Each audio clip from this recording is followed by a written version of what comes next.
page 439. Partant du fait que la perfection est dans le règne parfait de Dieu en nous par l'Esprit Saint, la science mystique est tout entière dans la solution de ce problème pratique: comment attirer le souffle de l'Esprit et comment ensuite se livrer et coopérer à son action envahissante.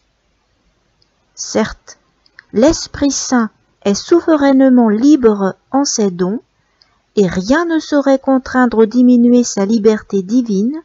Toutefois, il est des dispositions qui exercent sur sa miséricorde une attirance quasi irrésistible.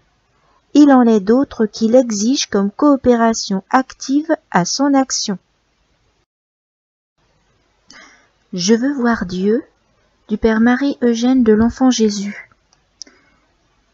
Tout l'enseignement des maîtres du Carmel tente à mettre en relief ces dispositions, à préciser l'ascèse adaptée à l'action de Dieu par les dons. On ne trouvera pas autre chose dans la montée du Carmel, dans le chemin de la perfection ou dans le château intérieur, et dans la doctrine de sainte Thérèse de l'Enfant Jésus. Toute leur science spirituelle est une science d'utilisation des dons de l'Esprit Saint. On ne saurait l'oublier en étudiant leurs écrits, sans en méconnaître le but et en fausser les perspectives.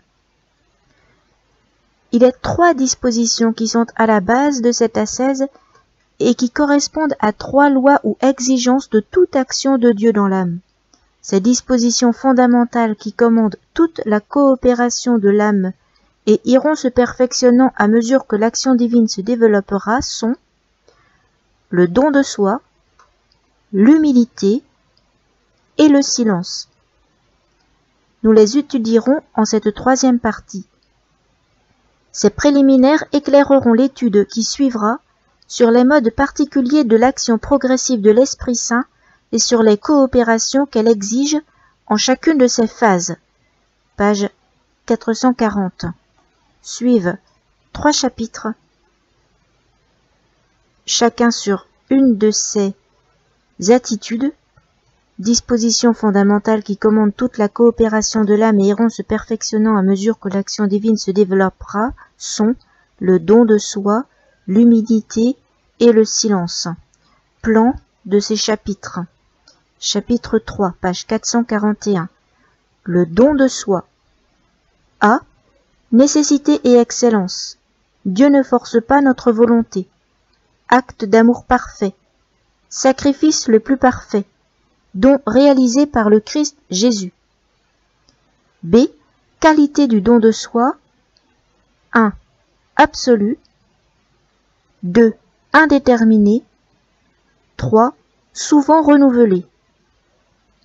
Chapitre 4. L'humilité. A. Nécessité.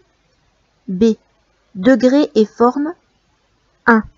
Humilité raisonnable et humilité fervente. 2. Forme d'humilité s'opposant à l'orgueil. Vanité. Orgueil de la volonté.